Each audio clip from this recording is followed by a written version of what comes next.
यहाँ पर हम लोग बात करते हैं रोलिंग प्लान का। 1978 से 1980 तक ये योजना चली। The rolling plan consist of the three kinds of the plans that were proposed.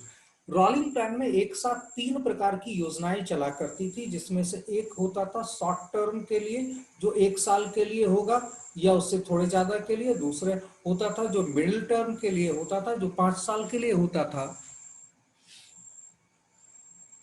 जबकि तीसरी जो योजना होती थी वो लॉन्ग टाइम के लिए होती थी। इसमें सबसे महत्वपूर्ण चीज ये थी कि प्रति वर्ष इसके लक्ष्य बदलते रहते थे। नतीजा ये इस योजना को लागू करने में बड़ी समस्या थी कि प्रत्येक वर्ष इसका सुपरविजन चलता रहता था। क्योंकि नए लोग थे, नया जोश था, पूरा का पूरा नए तरीके से सब कुछ करने की कोशिश हो रही थी। मोरारजी देसाई एक ऐसे व्यक्ति थे जिन्हें सबसे ज्यादा 10 बार फाइनेंस मिनिस्टर के रूप में काम करने का अनुभव था। तो मैक्सिमम टाइम वो फाइनेंस मिनिस्टर ही अपने लाइफ में रहे थे। 10 बार उन्होंने वित्त मंत्री के रूप में बजट प्रस्तुत किया। तो आप समझ सकते हैं कि 10 बजट प्रेजेंट करने वाला व्यक्ति अब प्रधानमंत्री बना है। और जब प्रधानमंत्री बना है तो निश्चित तौर पर उसकी योजनाएं कुछ ना कुछ तो विशेष होनी ही चाहिए। तो यहाँ पर यह योजना लागू तो की गई। तो यहाँ पर याद रखिएगा, द फर्स्ट प्लान, इसमें जो पहला प्लान था was the present year post पर प्रेजेंट ईयर के लिए होता था, विच comprises द एनुअल बजट, जो एनुअल बजट के साथ होता था। And the second was the plan for the fix number of years which may be 3, 4 और 5 ईयर्स। तो दूसरी जो टारगेट होती थी वो 5 साल के लिए होती थी। 3, 4 के लिए भी हो सकती थी, लेकिन यह मुख्यतः 5 साल के लिए होती थी। Second plan kept changing as per the requirement of the Indian economy. जो सेकेंड प्लान था वो इंडियन इकोनॉमी के आवश्यकताओं के अनुरूप लगातार बदलता रहता था। तो यहाँ पर इस चीज को देखेंगे, रोलिंग प्लान का हिंदी होता है अनवरत योजना। अनवरत योजना, इसका मतलब यह है कि वह योजना जो लगातार चलती रहे, जो बंद ना हो। तो यहाँ पर यह रोलिंग प्लान के कॉन्सेप्ट को लेकर आएंगे। बहुत सारे विशेषज्ञ इसे दूसरा प्लान हॉलिडे भी मानते हैं, याद रखिएगा। तो इसे दूसरा प्लान हॉलिडे भी माना जाता है। The third plan was prospective plan for the long term. जो तीसरी योजना थी इसमें वो लंबे समय के लिए, आपका 15 वर्ष के लिए, 10, 15 या 20 वर्ष के लिए होती थी। Hence there was no fixation of the dates for the commencement and termination of the plan in their rolling plan. तो यहाँ कोई शुरुआत होने का कोई डेट नहीं था, कोई खत्म होने का डेट नहीं था।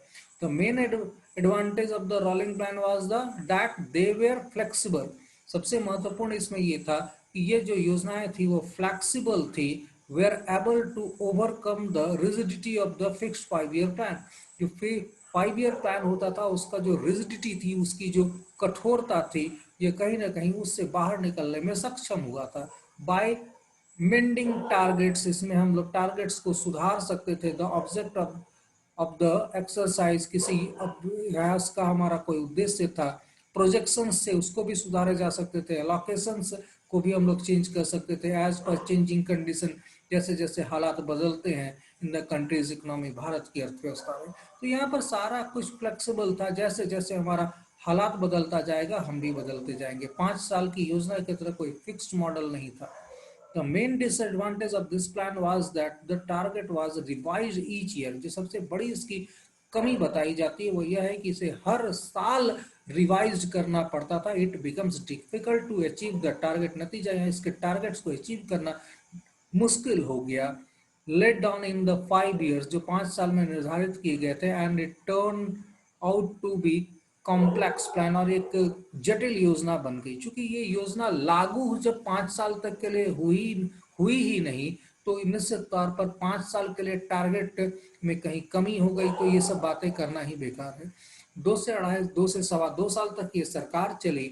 और एक दिन इंदिरा गांधी ने ऑफर दिया, कौन बनेगा प्रधानमंत्री के अलावा मंत्री। तो यहाँ पर कौन बनेगा प्रधानमंत्री इंदिरा गांधी ने खेला, और मोरारजी देसाई ने इस जनता पार्टी को तोड़कर एक नई सरकार बना ली। और यह चौधरी चरण सिंह की सरकार कहलाई, जो 4 महीने तक चली इंदिरा गांधी के समर्थन से। और 4 महीने के बाद इंदिरा गांधी ने इस सरकार को गिरा दिया।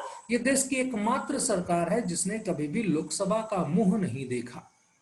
यहाँ पर नीलम संजीव रेड्डी के पास राष्ट्रपति जो थे, उनके पास यह प्रस्ताव भिजवाया गया कि इस सरकार को कांग्रेस समर्थन दे रही है और इसे चलने दिया जाए। और यह 4 महीने तक चलती है और 4 महीने के बाद अचानक इंदिरा गांधी घोषणा करती है कि इस सरकार का जो हनीमून पीरियड है वो खत्म हो गया, अब हम लोग वापस चुनाव की तैयारी करें। नतीजा, वापस फिर से 1969 में इलेक्शन होते हैं और 1980 में इंदिरा गांधी की शानदार वापसी हो जाती है। और यहाँ पर आप देखेंगे कि यहाँ पर अब अगली पंचवर्षीय योजना का रास्ता भी साफ हो जाता है। 6 5 ईयर प्लान पे से पहले 5 पंचवर्षीय योजना देख चुके थे, अब छठी पंचवर्षीय योजना 1980 से 85 के बीच में। 6 5 year plan mark the beginning of the economic liberalization. बहुत इंपॉर्टेंट क्वेश्चन है, वेरी वेरी इंपॉर्टेंट बात करेंगे। पूछता है किस पंचवर्षीय योजना से लिबरलाइजेशन या उदारीकरण की शुरुआत हुई थी, तो सीधा सा बोलेंगे 6 5 ईयर प्लान से। यहाँ पर नेहरूवियन जो सोशलिज्म का मॉडल था उसे हटा दिया गया। याद रखिएगा, भारत में जब संविधान निर्माण हो रहा था तो भारत में सोशलिस्ट या समाजवादी उद्देश्यों को डिलीट करवाने का श्रेय जाता है बाबा भीमराव अंबेडकर को। अंबेडकर ने संविधान सभा में खुली बहस में यह कहा था कि यह जो हम लोग आज सोच रहे हैं कि भारत को एक साम्यवादी देश घोषित कर दिया जाए, यह संभव नहीं है। क्यों संभव नहीं है और क्यों जरूरी नहीं है? क्योंकि उन्होंने कहा था कि आगे आने वाली पीढ़ियां इसका निर्णय करेगी कि भारत साम्यवादी देश बनेगा या पूंजीवादी देश बनेगा, इसके बारे में अभी हमारे द्वारा निर्णय लिया जाना बहुत जल्दी होगा। जबकि पंडित नेहरू बहुत ही सख्ती के साथ यह प्रपोजल रख रहे थे कि भारत को किसी भी प्रकार से समाजवादी देश से घोषित कर दिया जाए, और पंडित नेहरू ने इसे निश्चित तौर पर एक प्रकार से कह लीजिए नाक का सवाल बनाने की कोशिश की थी। लेकिन भीमराव अंबेडकर ने संविधान सभा में बड़े अच्छे तरीके से इस चीज को डिफेंड किया और भारत को विनाश के गर्त में जाने से बचा लिया। क्योंकि समाजवादी उद्देश्यों के साथ अगर समाजवादी देश भी घोषित हो जाता तो निश्चित तौर पर भारत अमेरिका के निशाने पर आ जाता, और जो डिफरेंट अलग अलग मदद विभिन्न समय पर अमेरिका को मिलती रही, अमेरिका से हमें मिलती रही है, जैसे आईआईटीज की स्थापना है, तो आईआईटीज की स्थापना में अमेरिका का सबसे बड़ा योगदान था, तो वो सारी की सारी मददें शायद नहीं मिल पाती। और रशियन मॉडल से अगर हम अपने आईआईटीज का विकास करते तो पता नहीं कितना क्या विकास कर पाते हम लोग। यहाँ पर अब बात करेंगे the price control were eliminated and the ration shops. यहाँ पर जो मूल्य नियंत्रण की व्यवस्था थी उसे खत्म कर दिया गया, राशन शॉप्स को हटा दिया गया और इन्हें बंद कर दिया गया। This led and increase in the food prices. नतीजा यहाँ पर खाने के पदार्थों के मूल्य में काफी वृद्धि हुई, and increase in the cost of the living, और यहाँ पर कॉस्ट ऑफ लिविंग हमारा काफी ज्यादा बढ़ गया। यह इस प्रकार से नेहरूवियन सोशलिज्म का खात्मा था या अंत था। तो यहाँ पर छठी पंचवर्षीय योजना में सबसे पहले लिबरलाइजेशन या उदारीकरण की पॉलिसी को लाया गया। पर एक बार लिबरलाइजेशन बता दीजिए ना। हाँ, लिबरलाइजेशन बतला देता हूँ, ये आपको बिल्कुल बतला देता हूँ। लिबरलाइजेशन, उदारीकरण, उदारीकरण में चीजें किस प्रकार से होती हैं ये समझ लीजिए। यहाँ पर उदारीकरण की जब हम बात कर रहे हैं तो उदारीकरण में सीधे तौर पर व्यापार करना काफी आसान बना दिया जाता है। व्यापार की शर्तें उदार कर दी जाती है और हम अपना एक्सपोर्ट इंपोर्ट बहुत ही उदार वैसे कर सकते हैं। भारत में कोई पूंजी निवेश करने के लिए आना चाहे तो वह भारत में बड़े पूंजी निवेश को लेकर आ सकता है। तो यहाँ पर उदारीकरण का अर्थ ये था। तो उदारीकरण का मतलब है कि हमारी जो पूरी की पूरी नीतियां होंगी वह विश्व के सभी देश के लिए उदार होंगी। भारत के लोग कहीं विश्व में अन्य जगह जाकर निवेश कर पाएंगे तथा अन्य देश के लोग भारत में आकर निवेश कर पाएंगे।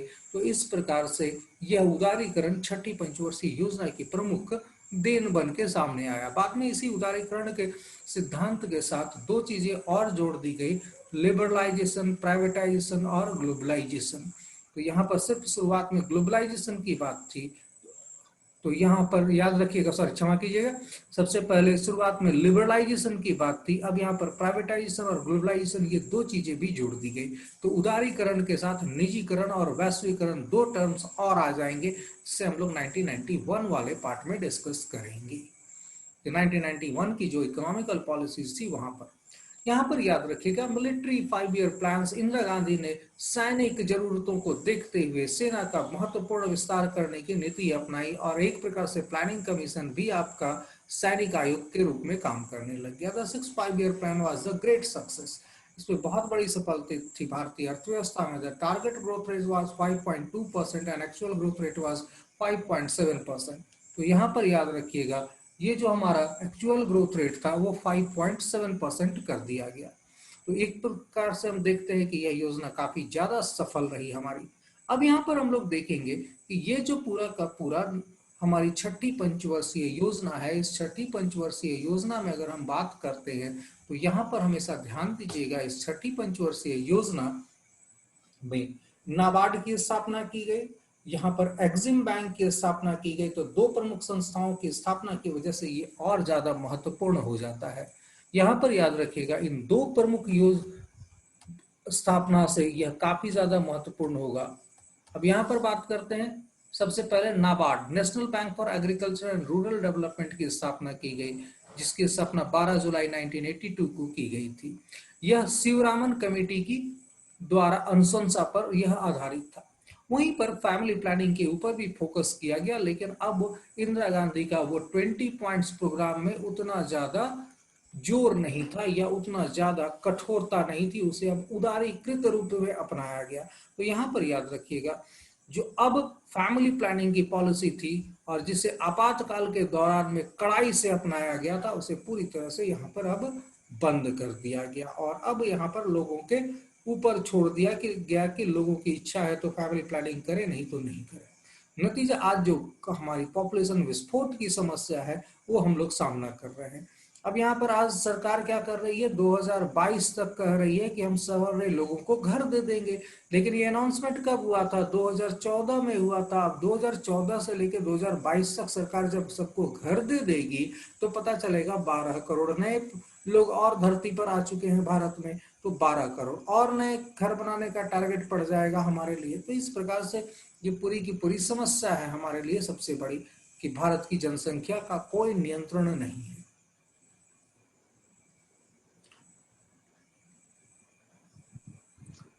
टारगेट इस योजना में अचीव किया गया है। अब आते हैं 6 5 ईयर प्लान। अब 6 5 ईयर प्लान में यहाँ पर याद रखिएगा, 6 5 ईयर प्लान में हमारे पास एक नए प्रधानमंत्री थे जिनका नाम था राजीव गांधी। यहाँ पर याद रखिएगा, 31 अक्टूबर 1984 को, 31 अक्टूबर 1984 को इंदिरा गांधी की हत्या कर दी गई। इंदिरा गांधी की हत्या का कारण बना operation blue star. Operation blue star था क्या? ऑपरेशन ब्लू स्टार सिखों के जो सबसे प्रमुख धार्मिक गुरुद्वारा है या धार्मिक स्थल है, जिसे हम लोग अमृतसर में गोल्डन टेम्पल कहते हैं, इस गोल्डन टेम्पल के अंदर खालिस्तानी आतंकवादियों ने बड़ी संख्या में पनाह ले रखी थी और बड़ी संख्या में हथियार लेकर वो बैठ गए थे। तो यहाँ पर जब भारतीय आर्मी ने इस पूरे के पूरे परिसर को खाली करवाने की कोशिश की, तब इसी प्रयास का नाम दिया गया ऑपरेशन ब्लू स्टार। इसमें आज के जो हमारे राष्ट्रीय सुरक्षा सलाहकार हैं अजीत डोभाल, उनकी एक प्रसिद्ध फोटो आपको देखने को गूगल या नेट पर मिल जाएगी, जिसमें वह एक रिक्शे वाले के रूप में काम करते हुए नजर आते हैं स्वर्ण मंदिर के सामने। तो यहाँ पर स्वर्ण मंदिर की रेकी करने का काम भी अजीत डोभाल को ही दिया गया था और ये भारतीय जेम्स बॉन्ड है। यह भारतीय जेम्स बॉन्ड है जो हर जगह पर, इसने 5-7 साल तक पाकिस्तान में अंडरकवर ऑपरेशंस किए हैं। इसके अलावा स्वर्ण मंदिर के इस प्लान में भी वो शामिल थे। उनके ही आउटपुट इनपुट के ऊपर सारे के सारे मिलिट्रीज ने वहां पर ऑपरेशंस किया और उन सारे आतंकवादियों को मार गिराया था। नतीजा, एक सिखों का एक बड़ा वर्ग इस पूरे के पूरे घटना से काफी ज्यादा रुष्ट हुआ और उसने इंदिरा गांधी को मारने की कोशिश की। तो यहाँ पर याद रखिएगा, उसी क्रम में उनके 3 बॉडीगार्ड्स, यह भी कहीं ना कहीं इस पूरी की पूरी घटना से, क्योंकि इसे बड़े विचित्र तरीके से दर्शाया गया था भारत के न्यूज़पेपर्स में तथा जो विश्व मीडिया है उसने बड़े ही गलत तरीके से इसे प्रेजेंट करने का काम किया। यह सीधे तौर पर एक आतंकवाद के विरुद्ध इंदिरा गांधी की एक मुहिम थी, लेकिन इसे सिख धर्म के विरुद्ध इंदिरा गांधी की मुहिम बताकर प्रचारित प्रसारित किया गया। तो यहाँ पर याद रखिएगा, भारत में एक धड़ा ऐसा है जिसे हम लोग कहते हैं लेफ्टिस्ट धड़ा या वामपंथी धड़ा, तो ये वामपंथी धड़ा हर वक्त कुछ ना कुछ ऐसा करता रहता है जिसमें विभाजनकारी तत्व काफी ज्यादा प्रश्रय पाए और काफी ज्यादा उनको यह प्रोत्साहित करता है। तो यहाँ पर इस प्रकार की घटनाएं फिर से हुई और इसे लिबरल्स कहा जाता है। भारतीय समाज में लिबरल्स हैं, तो लिबरल्स आप कितने भी हो जाए, लेकिन अगर जब हमारा देश ही नहीं रहेगा तो लिबरल्स कहाँ रहेंगे ये नहीं पता। तो लिबरल्स के रहने के लिए जरूरी है कि ये देश तो पहले बचे। तो यहां पर याद रखिएगा। अब इस 7th 5 year प्लान में नए प्रधानमंत्री हैं राजीव गांधी, जो कि इंदिरा गांधी की हत्या के बाद प्रधानमंत्री बने हैं। यहां पर याद रखिएगा, the main objective of the 7th 5 year plan was were to establish growth in areas of the increasing economic productivity, जो आर्थिक उत्पादन बढ़ाने वाले क्षेत्र है उनका विकास करना, प्रोडक्शन ऑफ फूड ग्रेन्स, खाद्यान्न का उत्पादन करना, जनरेटिंग एम्प्लॉयमेंट, रोजगार का सृजन करना सामाजिक न्याय के जरिए। तो यहाँ पर ये सारे के सारे उद्देश्य रखे गए। यहाँ पर एक टर्म कॉइन कर दिया गया, सामाजिक न्याय।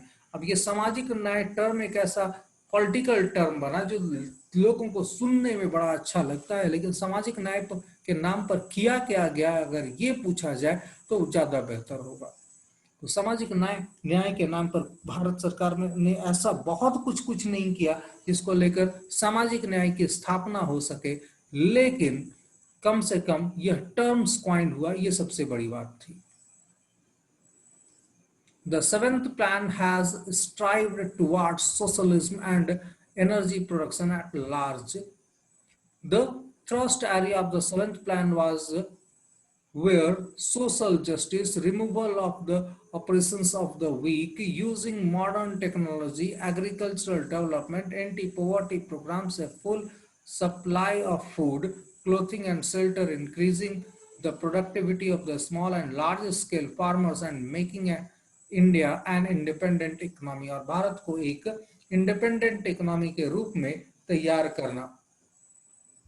तो यहां पर इस प्रकार की चीजें थी हमारी।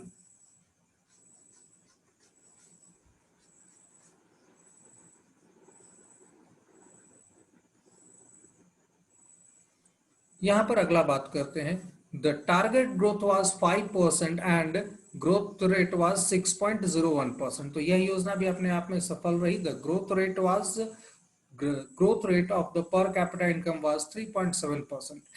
अब यहाँ पर बात करेंगे एनुअल प्लान की। एनुअल प्लान की बात हम लोग अगली क्लास में करेंगे, ज्यादा बेहतर होगा। यहाँ पर हम लोग इस पूरे के पूरे सेगमेंट को रोकते हैं, ठीक है। एनुअल प्लान, यहाँ पर एनुअल प्लान में हम लोग डिस्कस करेंगे कि किस प्रकार से 1990 और 1992 में हम लोगों ने 2 साल फिर से एक प्लान हॉलीडे लिया, और इस प्लान हॉलीडे के लिए भारत से ज्यादा भारत के बाहरी तत्व जिम्मेदार थे। यह एक ऐसा पीरियड है जिसमें भारत में जितनी भी घटनाएं घट रही हैं वो अंतर्राष्ट्रीय घटनाओं से ज्यादा प्रभावित हो रही हैं, लेकिन ऐसा नहीं है कि भारत में जो भी लोग थे या जो भी नीतियां थी वो इसके लिए रिस्पॉन्सिबल नहीं थी। यहाँ पर हम एक ऐसे आर्थिक कह सकते हैं बड़ी समस्या की ओर आएंगे जहां पर भारत में केवल $1 बिलियन ही धनराशि शेष बचेगी। चलिए अगली क्लास में हम लोग एनुअल प्लान देखते हैं। आज की अगले टॉपिक के ऊपर आगे बढ़ते हैं हम लोग।